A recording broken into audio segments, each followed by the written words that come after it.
Hello, I'm Zim, and welcome to Bug Bytes. This will hopefully be a series of shorter videos than I usually do, where I draw bugs and tell you something interesting about them over the speed paint footage. Since this is the first one, I'll explain a little further. I've wanted to incorporate art more into my channel without making it the center of my content for a while, so this seemed like a good way to do it, especially because I love drawing bugs and I love talking about bugs, so it's a big win for me. Not sure about you guys, but then again, you clicked on the video, so hopefully that indicates some level of interest. Today's bug that I'm drawing is the jewel wasp, also known as the emerald cockroach wasp thanks to its shiny green colour. I wanted to start off strong because the jewel wasp has a very unique life cycle involving some pretty shocking strategies. They're also known as cockroach hunter wasps, and you'll find out why in just a moment. Jewel wasps use a hunting strategy known as behavioral manipulation, which is where a predator alters the actions of the prey. But what makes them stand out is that their strategy involves precise neurosurgical techniques. Yes, you heard that right. Neurosurgical. The process begins when a jewel wasp delivers a sting to a cockroach's thorax, targeting the nerves which control their leg movements and thus causing temporary paralysis. While the cockroach is paralysed, the wasp will deliver a second sting to the brain.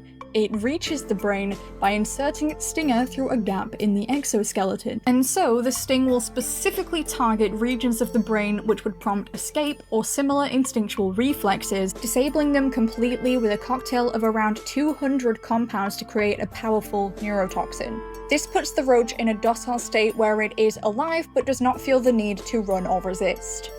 With the cockroach now effectively zombified, the wasp can easily lead it to its burrow by its antenna, where it will then lay one egg inside the roach.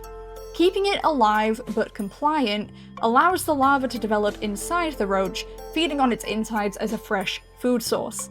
The wasp will even pupate inside the protection of the consumed cockroach's exoskeleton. Jewel wasps are not the only wasp to have this kind of method of hunting where they will paralyze their prey or lay eggs on another bug. However, they are quite unique with regards to the fact that while a lot of other species will hunt different prey, these wasps have evolved specifically to target cockroaches.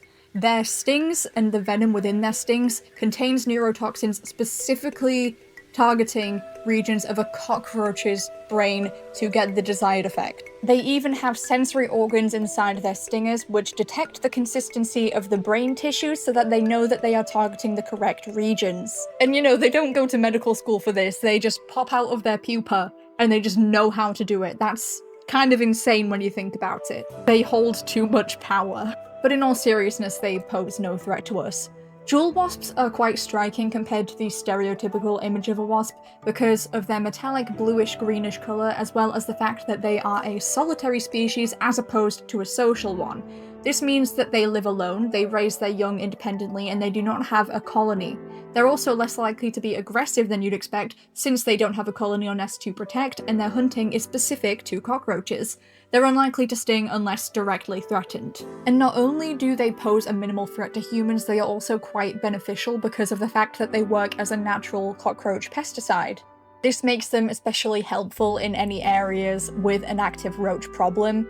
Chemical pesticides will make the roaches harmful and unusable to them because of any poisons, and any other predators likely to feed on the roaches will also suffer for this factor. So this is one of many reasons why generally chemical pesticides do a lot more harm than good. They can be found in Africa, Asia, Australia, and some Pacific islands thanks to the warm climate, and they prefer to live in forests. Though unfortunately these are not always available to them because of excessive urbanization. Some extra tidbits of information that I thought were quite interesting are that a female jewel wasp can eliminate around 15 to 20 roaches in her lifespan. They are most active during daylight hours, unlike many other species, and their activity will directly correlate to the roach population in the area due to the fact that they have co-evolved with cockroaches over the span of millions of years.